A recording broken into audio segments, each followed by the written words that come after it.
More cases of the measles have been confirmed in Manitoba. According to new provincial data, there have now been 20 confirmed cases of measles in the province since February.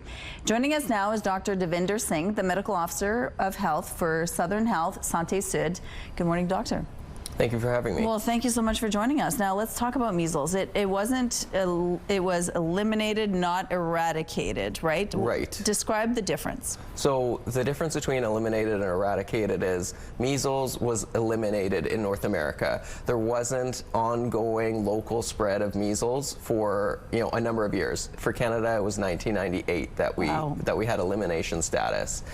But measles is still endemic, which means it spreads locally in other places around the world. So people can go travel, maybe get measles through their travel, and then if they're traveling back during the time they're contagious, reintroduce it back into Canada, for instance. Okay. So whereas eradicated means it's not circulating anywhere in the world, like smallpox. Like smallpox. Okay. Exactly. So let's talk about what's happening in Manitoba. Where are you seeing these new cases, and why are they so concerning? So the vast majority of the cases we're seeing in the Southern Health-Santé Sud region. However, we did see a case in the Interlake Eastern region, which people may have noticed with the exposures for Acol-Dugald. And we're seeing a really significant change in the number of cases and the context very quickly. So we have seen some cases where there's no known exposure to someone who had measles or to travel to an outbreak area. Whereas up until recently, we've been able to trace, everyone who's gotten measles to either going to, let's say, Ontario where they're having the outbreak, going to Mexico maybe where they're having an outbreak there.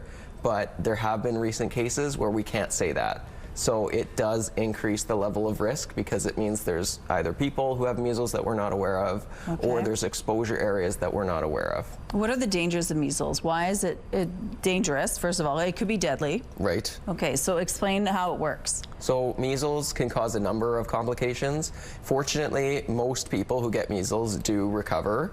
However, about 1 in 12 of the children that we're seeing, based on the numbers in Ontario, require hospital level care.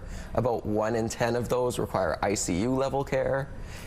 About 1 in 1,000 children can get swelling of the brain, encephalitis, and it can cause death. So we did see a child in Ontario in 2024 under the age of 5 who died last year.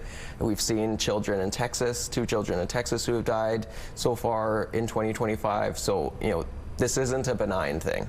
And it's highly contagious as well. Exactly. It's one of the most contagious diseases that we're aware of. It could stay in a room for how long? For up to 2 hours after someone leaves the room. So it's what we call airborne. So more contagious than something like the flu and more contagious than COVID for people's reference to kind of recent things.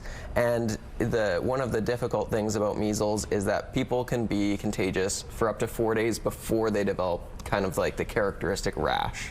So, often people might have general symptoms like a fever or even a cough, and then not develop a rash until days later. And so they might realize maybe then that they have measles, but they could have been transmitting it for 4 days prior to getting the rash, up until 4 days after they develop their rash. And this is all because fewer people are getting their kids vaccinated. Yes. So, measles ultimately is a vaccine preventable disease, and we have exceptionally effective vaccines against measles, and that was the reason we were able to eliminate measles in Canada and elsewhere, is because if you have enough people who are immunized, the virus just runs into a brick wall in terms of people that are immune and not going to get infected, and it just can't go anywhere.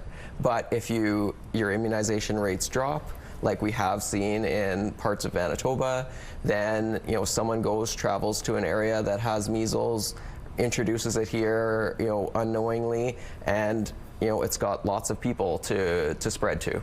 And measles isn't like a simple cough or a cold. It's miserable. You're not happy, right? Right. Even for the people that don't need to go to the hospital, like they are miserable. And we talk to families all the time, every day, who have measles recently, and the children in their household who have measles, they're not doing well. And some of them, have needed to go to the hospital, and at least one has had to stay in the hospital for at least 24 hours. Wow. Okay. So any reminders to parents out there about vaccinations? Yes. So by far the most important thing you can do is check your children's immunization records, and if they're not immunized, get them immunized. If they've only received one dose, get that second dose. If it's time to get that second dose. One dose is about 93% effective at preventing the disease. The first dose is the most important dose, but the second dose is even better. So about 7 out of 100 people won't respond to the first one, and the second one gets a response for half of those people.